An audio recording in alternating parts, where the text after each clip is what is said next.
El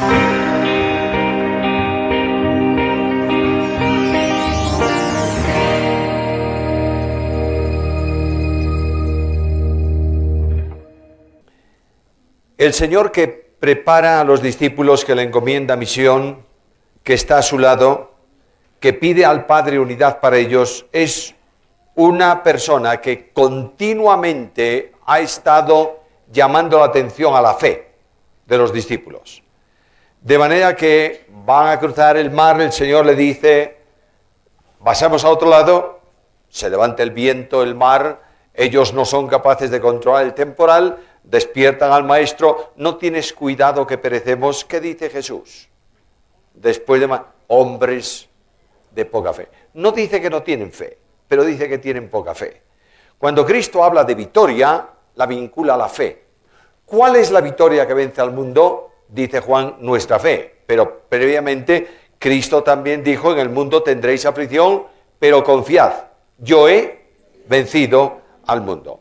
La fe es una de las teorías evangélicas, de las teorías teológicas, no evangélicas, teológicas, que nosotros tenemos y que conocemos, pero que no está funcionando, creo yo, en la medida en que debiera.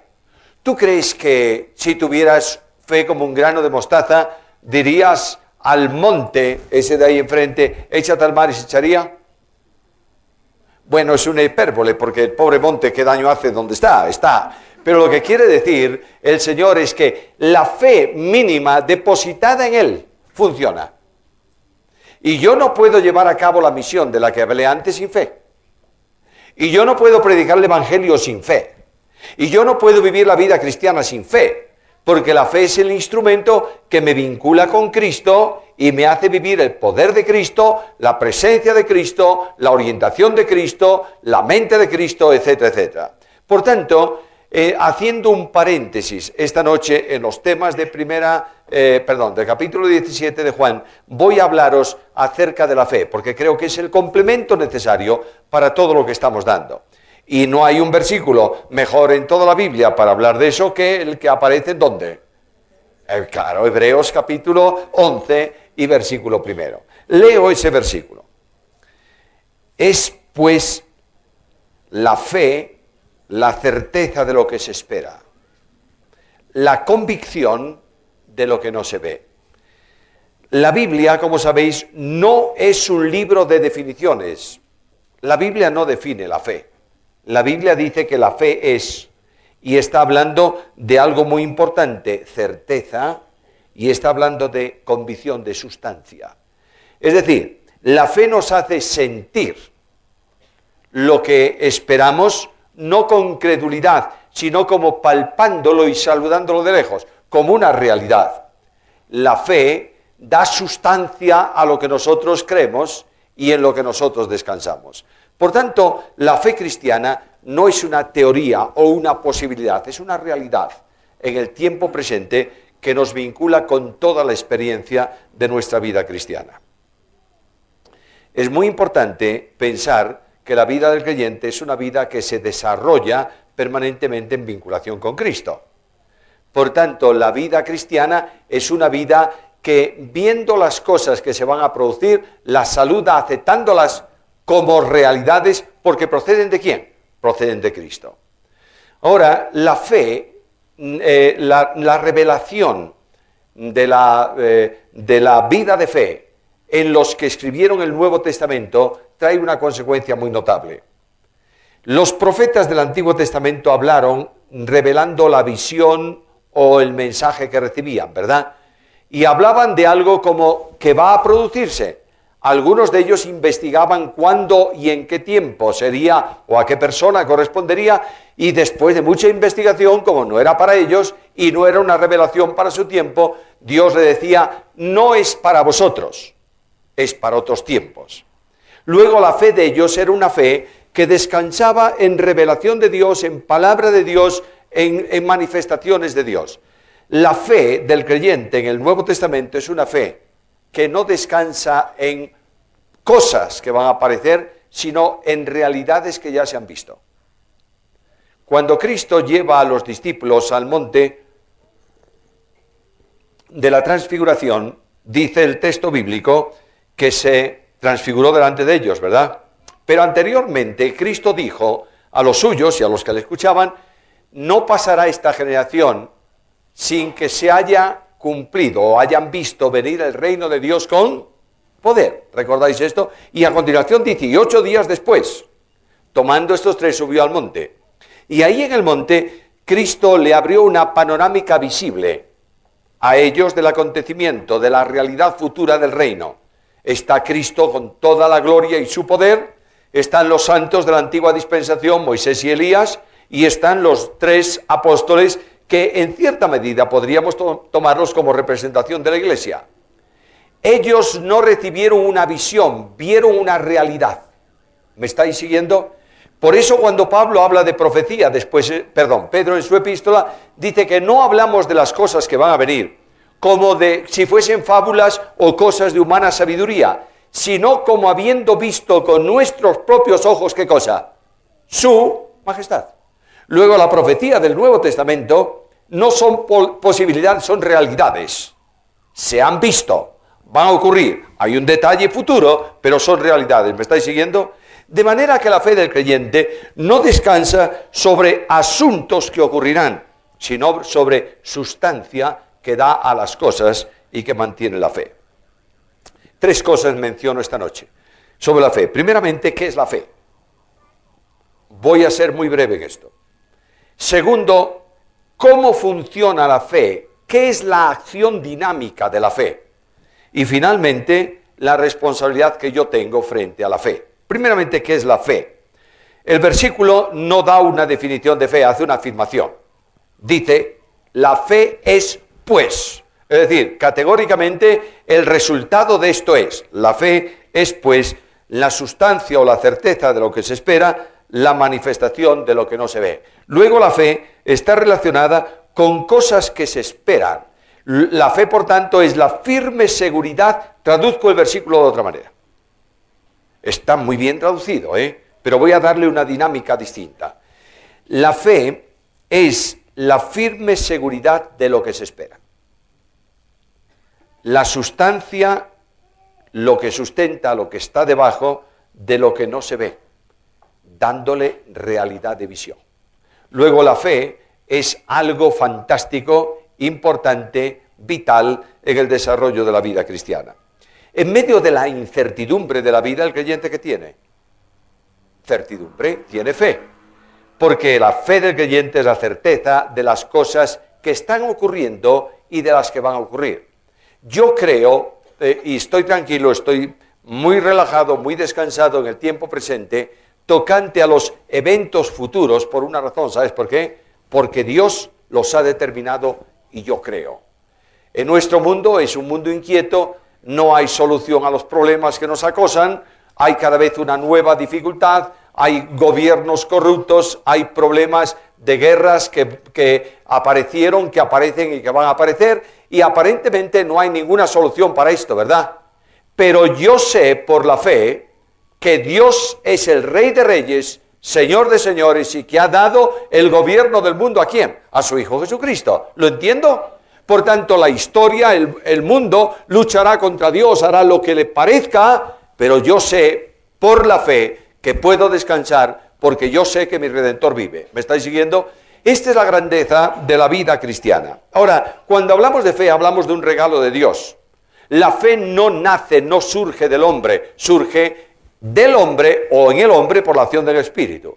Menciono Efesios capítulo 2, versículos 8 y 9. Porque por gracia sois salvos por medio de la fe. Y esto no es de vosotros, es un don de Dios, no por obras para que nadie se gloríe. La discusión es teológica de siempre, es ¿a qué se refiere esto? ¿A la salvación o a la fe? No, en ese aspecto se refiere al conjunto, salvación y fe. Yo no puedo ser salvo si no creo, y no puedo creer si no tengo la asistencia del Espíritu Santo. ¿Por qué digo eso? Por una razón muy sencilla. El hombre puede producir obras de la carne. Las obras de la carne son adulterio, fornicación, lascivia, pleitos, celos, ira, todas estas cosas. ¿Está la fe ahí? No, ni está ni puede estar. Puede hacer obras humanas, obras incluso buenas acciones, pero en eso no está la fe, está la experiencia moral de la criatura. Puede hacer obras diabólicas, inducidas por Satanás. ¿Está la fe ahí? No.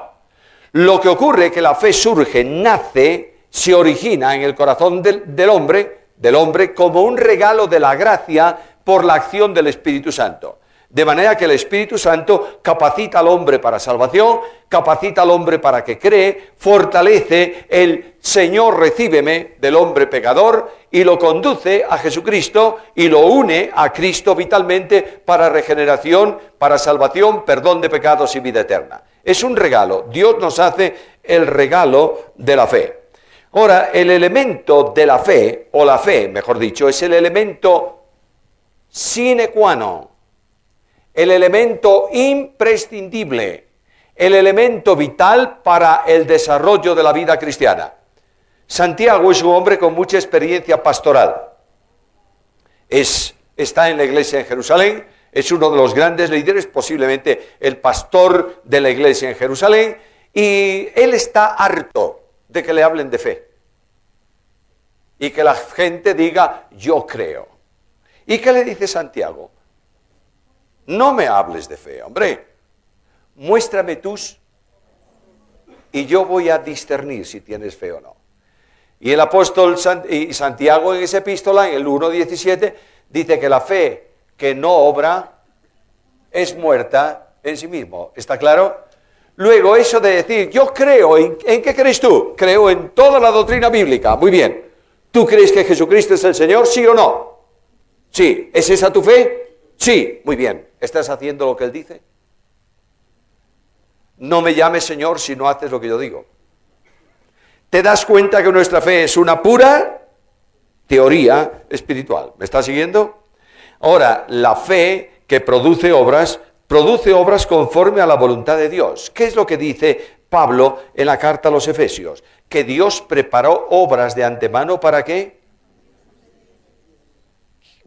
¿Queréis decirme esa palabra? ¿Preparó obras de antemano para qué? No dice para que las hiciésemos. Dice para que anduviésemos. Luego lo que está diciendo el apóstol es que el estilo de vida cristiana es hacer obras que corresponden a la voluntad de Dios. El único que anduvo haciendo bienes en la tierra, ¿quién fue? Cristo. El testimonio de Pedro es, anduvo haciendo bienes. Ahora, a veces los creyentes creemos que las obras, Dios ha establecido obras, 1, 2, 3, 25, 250, y las metió dentro de un armario y ahí las tiene a mi disposición. Me da la llave, toma, llave de obras para que las hagas. Entonces yo me siento muy espiritual. Hoy abro el armario, media docena, ya. Y me siento dichoso y feliz. ¿Qué tipo soy? Al otro día tengo pocas ganas de obras, 2. Digo, no vamos muy bien, pero vamos más o menos. Y al otro día no tengo ganas de nada y no hago ninguna. No, Señor. No, Señor. Tú harás obras siempre conforme a la voluntad de Dios en la medida en que vives a Cristo por la fe. Porque no está para que tú las hagas, está para que vivas, andes en ellas. El andar en la Biblia es símbolo de testimonio. Te guardará en el camino por donde andes para que tu pie no tropiece en piedra. Es decir, el mundo observa al cristiano que camina por un camino y la vida de ese cristiano está delante del mundo y ese cristiano debe vivir a Cristo y viviendo a Cristo realizará obras de tal dimensión que los hombres viendo esas obras glorifican al Padre que está en los cielos. ¿Entendemos esto? La vida cristiana no se limita a momentos. La vida cristiana es vida cristiana siempre. De manera que la fe me permite llevar a cabo la vida cristiana. Pero hay algo más. La fe es un instrumento de poder o de alcanzar poder en la vida cristiana. Porque yo os digo, dice Jesús, que si tuvierais fe como un grano de mostaza, diréis a este monte, pásate de aquí a allá, y se pasará. ¿Hay poder o no hay poder? Naturalmente, ¿en razón de qué? En razón de la fe. La fe es el descanso dinámico en Cristo. La fe no es creer a Cristo, es vivir a Cristo en dependencia de Cristo. Cuando el apóstol Pablo habla de la fe suya, de cristiano, dice, y lo que ahora vivo en la carne, lo vivo en la fe de ¿quién? Yo no sé si te das cuenta de lo que dice el texto. No dice Pablo, lo que yo vivo en la carne, lo vivo creyendo en el Hijo de Dios. No, lo vivo en la vida que el Hijo de Dios me comunica y que yo recibo por medio de la fe. ¿Está claro? Luego el Espíritu Santo reproduce a Cristo en mi vida. ¿Cómo? Mediante la vida de fe. Ahora, el mundo es un problema, la carne es un problema, el mundo tiene dificultades y generará dificultades serias para nosotros. El mundo no está lejos, el mundo a veces está en la iglesia. ¿Y cuál es la victoria que vence al mundo? Nuestra fe. ¿Y por qué es nuestra fe? Porque Jesús dijo, confiad, yo he vencido al mundo. Luego estamos recopilando, estamos recogiendo datos que a veces son muy distintos a lo que nosotros pensamos que es la fe. A veces nosotros pensamos que la fe es eso, un creyente muy espiritual. ¡Qué hombre de fe este! Y estamos midiendo su fe, ¿por qué? Porque viste de una manera, viene a todos los cultos, abandona a la familia para repartir folletos, mejor dicho, reparte folletos porque no quiere aguantar la familia, y está involucrado en todas las cosas habidas y por haber, y decimos, ¡qué hombre de fe!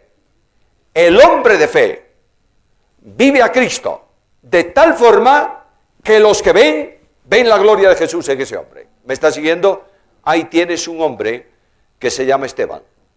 Esteban es condenado a muerte y va a ser ejecutado. Y cuando todos vieron a Esteban, vieron en él, en el rostro de Esteban, vieron el rostro como de un ángel. Y Esteban dice, he aquí veo los cielos abiertos y al Hijo del Hombre. Ahí está la fe dinámica. Las gentes ven la gloria de Jesús en Esteban. Dios encendió la luz de Cristo en nosotros para que seamos luces en las tinieblas. ¿Ya tenemos claro lo que es la fe? Bien, repito el versículo. La fe es la certeza de lo que se espera, la convicción de lo que no se ve. Ahora yo quiero, si Cristo me dice, ten fe y lo que tú pidas lo recibirás, ¿lo dice? Bien, entonces yo quiero saber por qué no funciona. Porque eso no funciona. A veces. Estábamos hoy en un paseo, hubo unas piedras que se desprendieron, hubo una llanta, un neumático que se rompió, y qué casualidad, la ley de Murphy. Cuando tienes que sacar la rueda de repuesto, no eres capaz de aflojar las tuercas. Ya no sabían qué hacer, pero alguien oró al Señor. Y ninguno de los que estuvieron tratando de aflojar aquello pudieron. Y después de la oración salió inmediatamente la tuerca. Bueno, yo no quiero que seamos subjetivos, midiendo la fe por las tuercas que puedo sacar. Pero lo que quiero deciros es que esa fe no suele funcionar, ¿verdad que no? Bueno, entonces yo le quiero preguntar al capítulo 11 de Hebreos, ¿qué es la dinámica que hace posible que la fe funcione? Lo primero que me dice Hebreos es que la fe cree a lo imposible. Mira por favor el versículo 11 y el versículo 12. Por la fe también la misma Sara, siendo estéril, recibió fuerza para concebir y dio a luz aún fuera del tiempo de la edad, porque creyó que era fiel quien lo había prometido. Por lo cual también de uno, y ese ya casi muerto, salieron como las estrellas del cielo en multitud, y como la arena innumerable que está a la orilla del mar. La fe que funcionó y que funciona ahí es la fe que cree lo imposible. Viene el Señor y le dice a Abraham, Abraham, vas a tener un hijo. Y Abraham dice, ¿seguro? ¿Mío? Sí. Si yo ya no tengo fuerzas para concebir a nadie. Tuyo. ¿Y la madre quién va a ser? Sara. Sara. Casi 100 años. Ya no está en tiempo de concebir. Y además, ¿sabe, Señor? Para mayor desgracia es estéril. Y tú me dices que, sí, ¿lo crees o no? Sí lo creo. ¿Y la fe le es contado? Por justicia. Luego ese hombre cree en lo imposible. Abraham no cree en lo que es posible, cree en lo que no es posible, porque Dios lo dice. Mira, mi querido hermano, limitar la fe a lo que es posible es negar la fe a lo que es imposible. Nosotros estamos acostumbrados a pedir cosas muy pequeñitas y muy fáciles a Dios, que las podemos hacer nosotros, por supuesto con su gracia. Lo que Dios quiere es que yo crea que Él es capaz de mover el mar y abrir el mar, capaz de hacer temblar la tierra, capaz de enviar recursos cuando no los hay, porque es el Dios de los imposibles. Ayer o anteayer, no sé cuándo, mencionaba que la lógica de Dios es absurdamente contraria a la nuestra. Dios dice que un día para Él es como 1000 años. ¿Y 1000 años? ¿Eso es lógico? 1000 años sería un millón de días. Si un día, 1000 años multiplica por 1000, 1 millón de días. Pero Dios dice todo lo contrario. Y Dios dice que multiplica las fuerzas. Es raro este Dios. El Dios de la Biblia es el Dios de los imposibles. Por tanto, aquí tenemos un hombre que funciona creyendo lo que es imposible para él. Dios me está llamando hoy y me dice, la fe que va a funcionar en tu vida no es la fe de las probabilidades tuyas, es la fe que cree lo imposible. Ahí tienes el gran ejemplo de Moisés, está un poco más adelante. Moisés sale con todo el pueblo, saca al pueblo de la tierra, ¿verdad? ¿A dónde lo lleva? Por el desierto. Y de pronto Dios le marca una ruta del desierto, que él iba por la ruta norte con toda seguridad, no hacia el Sinaí, que nosotros creemos que es el Sinaí, sino hacia Arabia, el monte de Dios, donde Dios se reveló a él en la zarza, ¿verdad? ¿Y qué dice Pablo? En la alegoría de Gálatas, el monte Sinaí que está en Arabia, no está ahí en la península del Sinaí.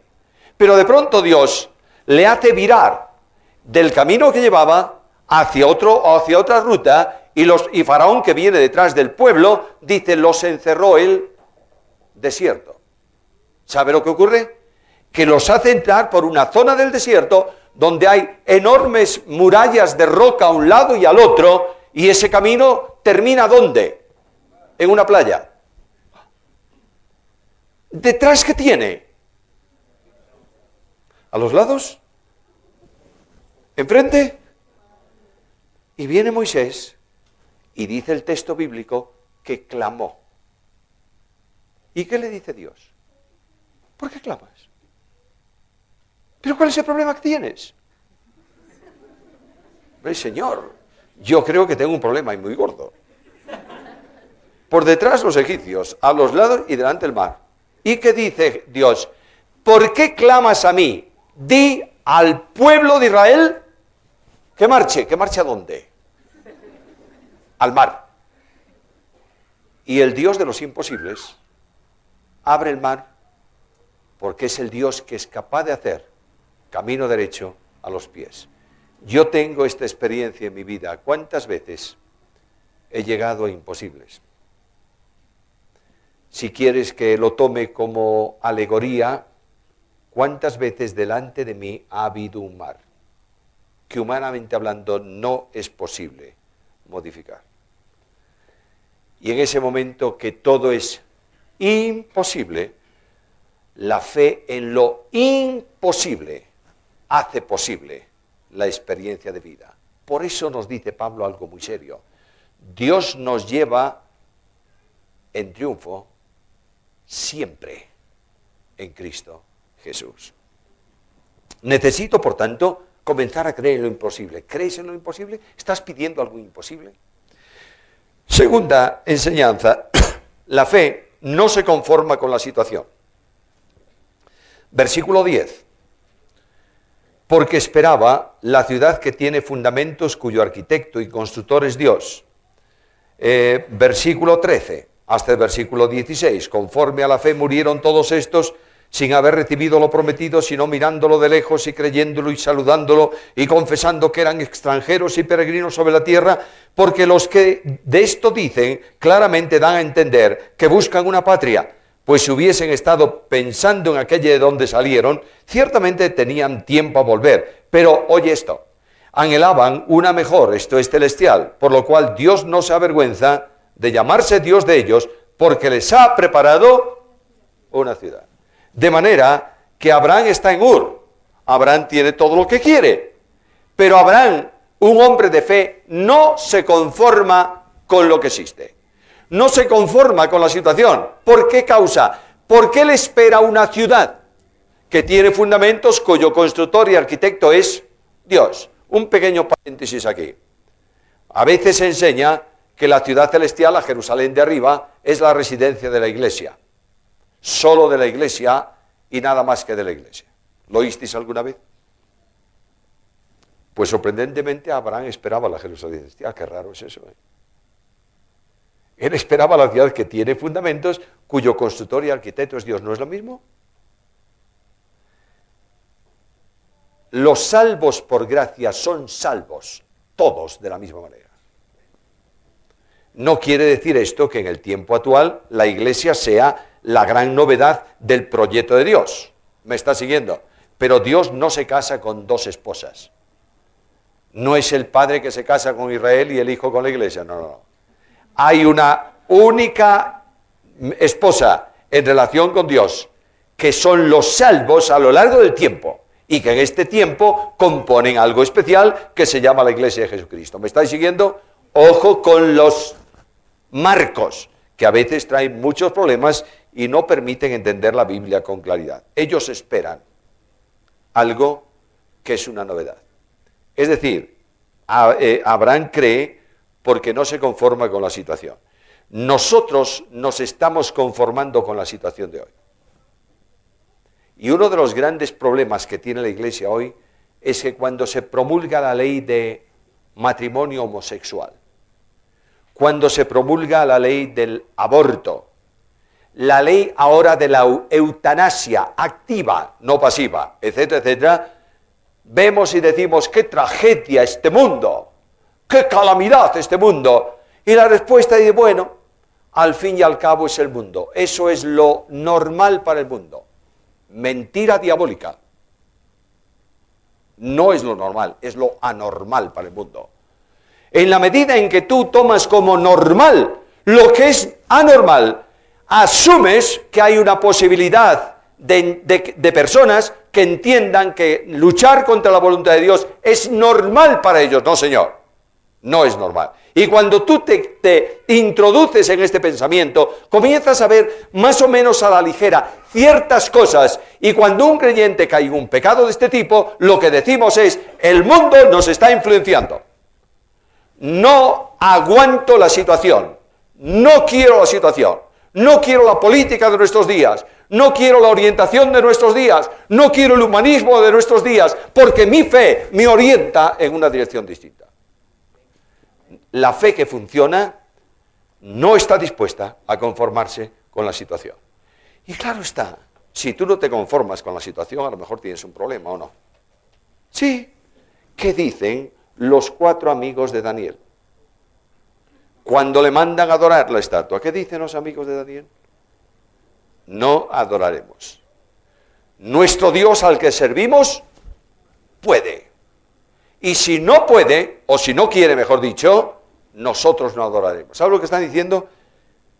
Yo soy hombre de fe. Por tanto, no me someto a la situación actual.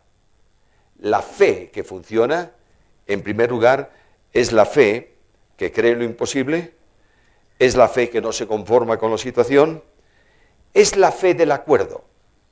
Mira por favor el versículo 30. Por la fe cayeron los muros de Jericó, después de rodearlos, ¿cuánto?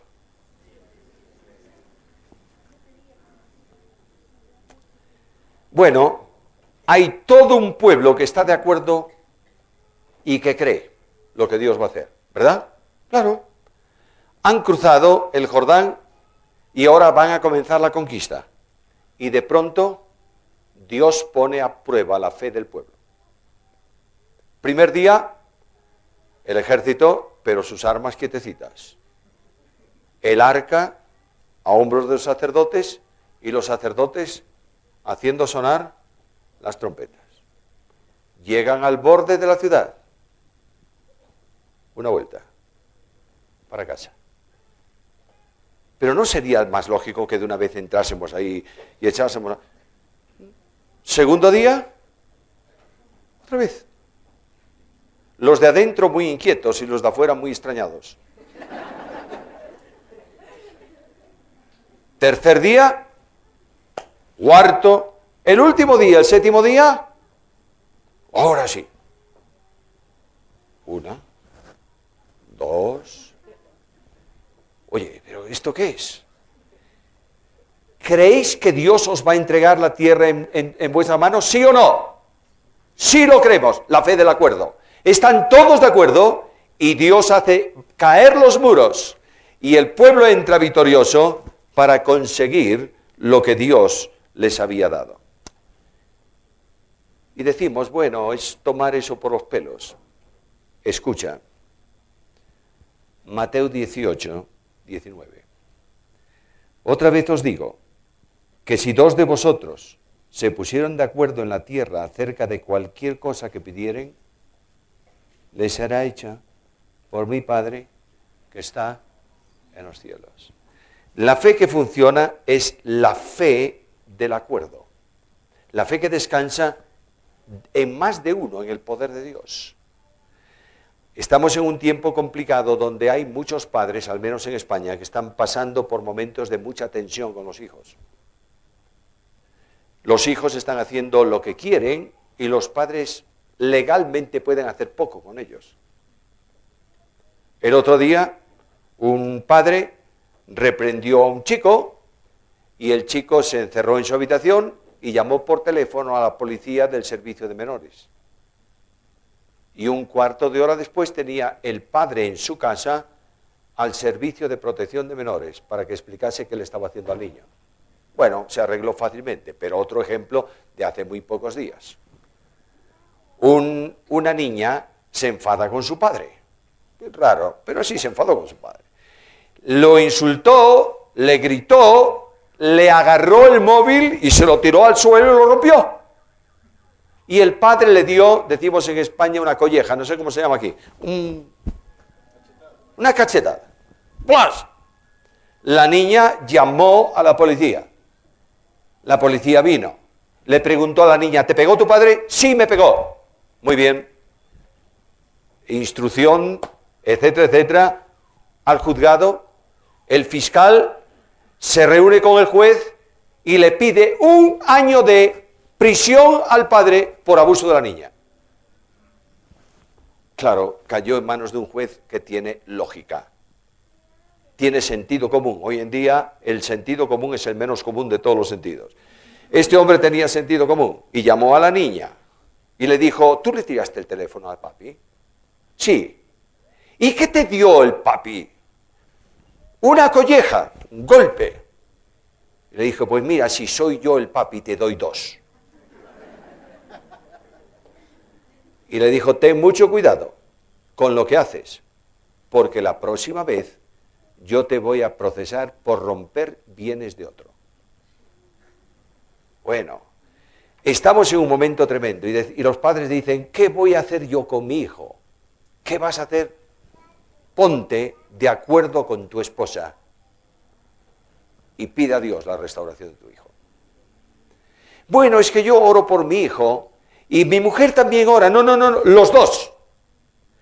Poniéndose de acuerdo en la presencia de Dios y llevando la causa en las manos del Señor, el Señor dice que Él actúa y lo hace siempre. No creo en que Dios no responda a la oración, porque Cristo tiene un compromiso. Cuando dos se ponen de acuerdo, todo lo que pidieren, ¿qué? Dejadme contar un ejemplo que no sé si lo oísteis. Todos sabéis, casi todos sabéis que mi esposa falleció. Y falleció cuando ninguno de la familia pensábamos que iba a fallecer. La llevó el Señor. A mí me quedó una pregunta, aún la tengo. ¿Por qué? Dios no me contesta.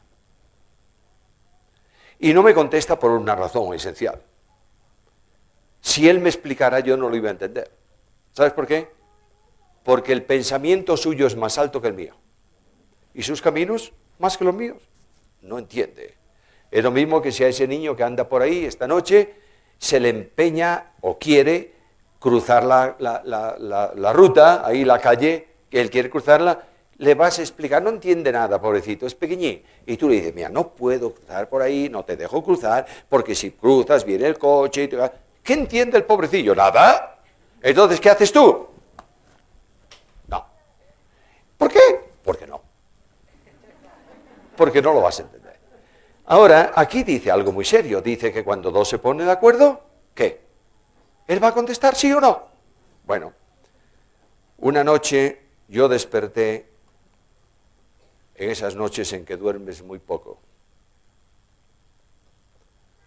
Y dije al Señor, no puedo creer en ti.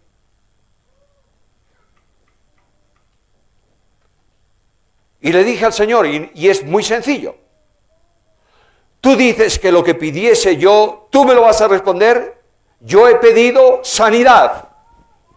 No me contestaste. Pero tú dices que cuando dos se ponen de acuerdo, lo que pidieren se lo vas a dar. La iglesia estuvo orando por días. Miles no sé, pero cientos de creyentes en el mundo, perdonadles la exageración, estuvieron orando, pidiendo sanidad, y tú la llevaste. Y él me dijo, ¿leíste Apocalipsis 21? Tú pedías por sanidad. Allí no hay llanto ni dolor. Tú pedías por vida. Allí no hay muerte. Tú pedías por paz. Enjugará Dios la lágrima de los ojos de ellos. Tú has pedido uno, yo te he dado 100. El Dios de la Biblia contesta siempre la oración de fe. Es verdad que a lo mejor lo que yo quería es que estuviese bien, pero lo que yo sí sé es que la acción de Dios era lo mejor para ella, lo mejor para sus hijos, lo mejor para mí. La fe del acuerdo.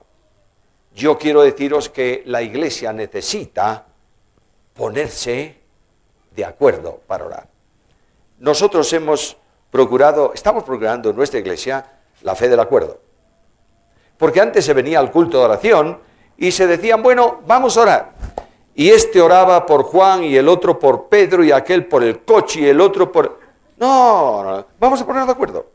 Y vamos a orar al Señor con fe y el Señor responde. Se ponen de acuerdo, los muros de la ciudad caen. Otra fe que funciona, otro aspecto de la fe que funciona, es que la fe exige un cambio de forma de pensar. Versículo 31.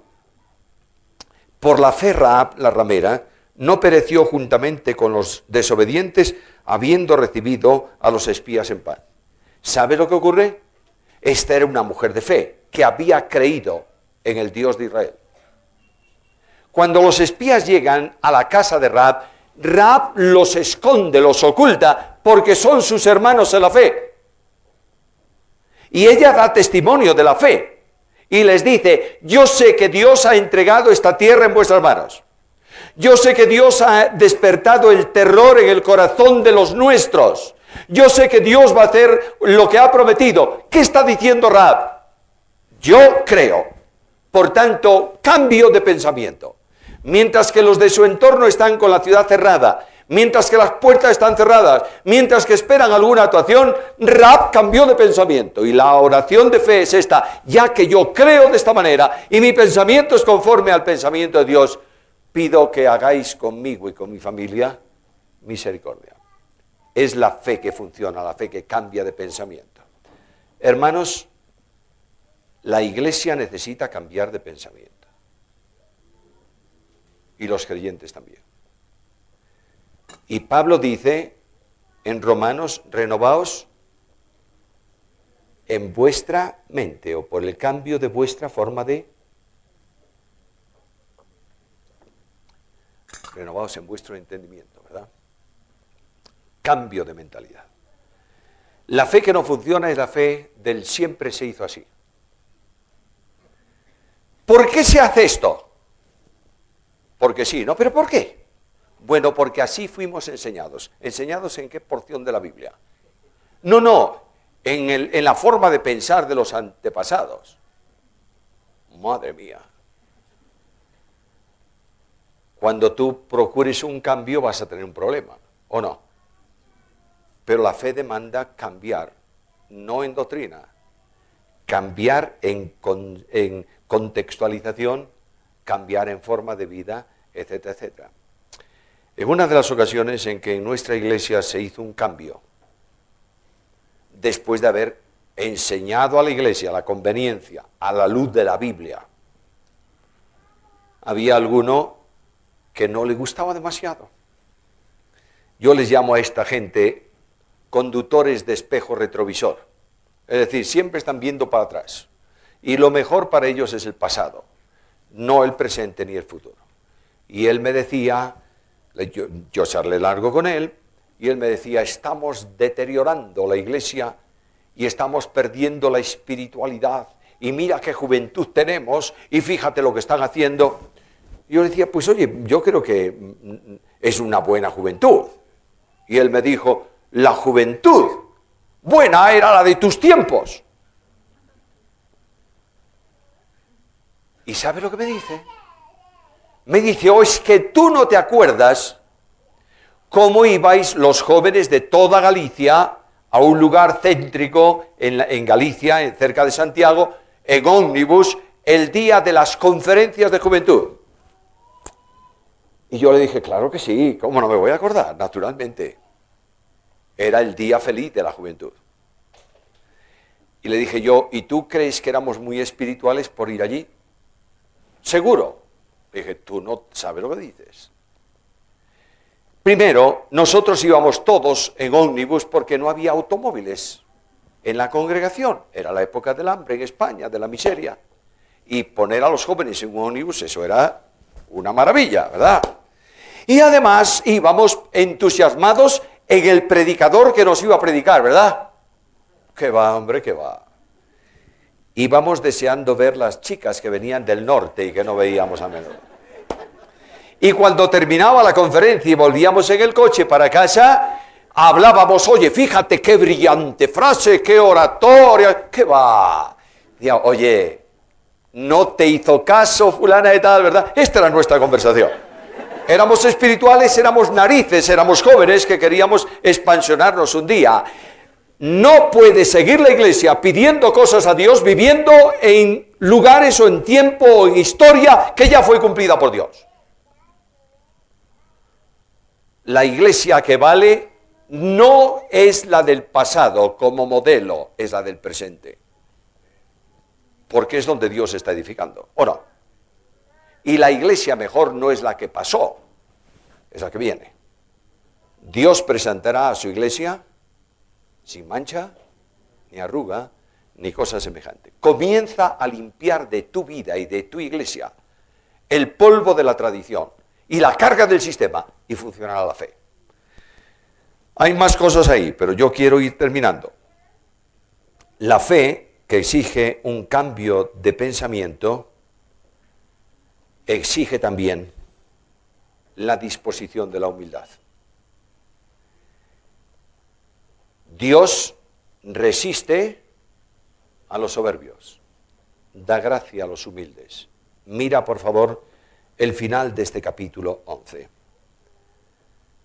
Versículo 37. Fueron apedreados, aserrados, puestos a prueba, muertos a filo de espada, anduvieron de acá para allá cubiertos de pieles de ovejas y de cabras, pobres, angustiados, maltratados, de los cuales el mundo no era digno, errando por los desiertos, por los montes, por las cuevas y por las cavernas de la tierra. Y todos estos, aunque no alcanzaron buen testimonio mediante la fe, no recibieron lo prometido.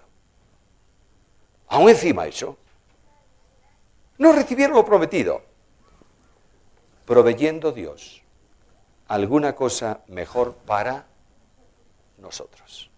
Es decir, Dios demanda de su iglesia la humildad y el reconocimiento de la situación. Dios demanda un pueblo pobre y humilde que confía solo en ¿qué? En el nombre del Señor. Dios resiste a los soberbios y da gracia a los humildes. Cualquier cosa que glorifique al hombre no es una experiencia de fe, es una experiencia de carnalidad y de pecado. Por tanto, la responsabilidad mía hoy es precisamente esta.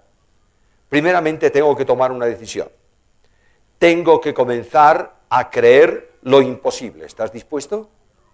¿Tienes en tu vida algo que tú dices es imposible? Por supuesto, no le pidas, no creas que es imposible que tengas un Mercedes-Benz deportivo. Eso no te lo va a dar el Señor, porque no vale para tu vida. Pero quiero decirte, tú tienes algo que aparentemente en tu obra de fe, en la iglesia de Cristo, en el ministerio, en la familia, no sé qué, es imposible. Comienza a creer los imposibles. No te conformes con la situación. Ponte de acuerdo. Padres, orad juntos desde hoy por vuestros hijos. Buscad tiempo en el día para orar por tus hijos. Lleva la carga de tus hijos a la presencia del Señor. Líderes de la iglesia, menos charla y más oración. Jóvenes, poneros de acuerdo para reuniros en algún lugar y orar juntos por temas específicos, por los pastores de la iglesia, por la iglesia en donde estás congregada, por la misión, por la obra de Cristo, por tus vidas personales. Comienza por un cambio de mentalidad hoy. Comienza a pensar que la única autoridad es lo que está en la Biblia y que las demás cosas pueden ser cosas de órdenes, o de orden, mejor dicho, pero que no necesariamente tienen que estar en vigor siempre. Y que es necesario variar la situación para adecuar la iglesia al tiempo presente y que pueda tener un contacto correcto en una sociedad cambiante. Es necesario olvidarnos del siempre se hizo así. Hace unos cuantos años, en un cuartel, había un puesto de guardia, había varios puestos, había un puesto de guardia que el centinela estaba delante de un banco de sentarse en el parque que estaba delante del cuartel. Vino un coronel joven al cuartel y comenzó a revisar todo. Y un día pidió la lista de puestos de guardia y vio puesto de guardia, le llamaban el puesto del banco. Y él dijo, ¿y para qué hay guardia en el banco? ¿Por qué un guardia?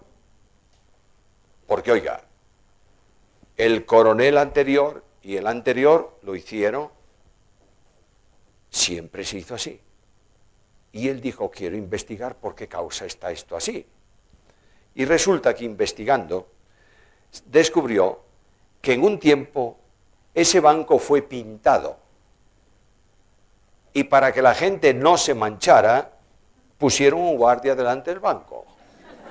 Y ese guardia se perpetuó para siempre. Y la razón era una muy simple. Siempre estuvo ahí. Comienza a sacar el siempre de ahí. Comienza a barrer basura de la iglesia. historia, tradición y sistema. E inmediatamente que tú dejes simplemente al Espíritu de Dios manejar la iglesia, a Cristo ser el Señor de la iglesia, la fe funcionará. Y tú verás el poder de Dios actuando entre vosotros para gloria de su nombre. Que los bendiga.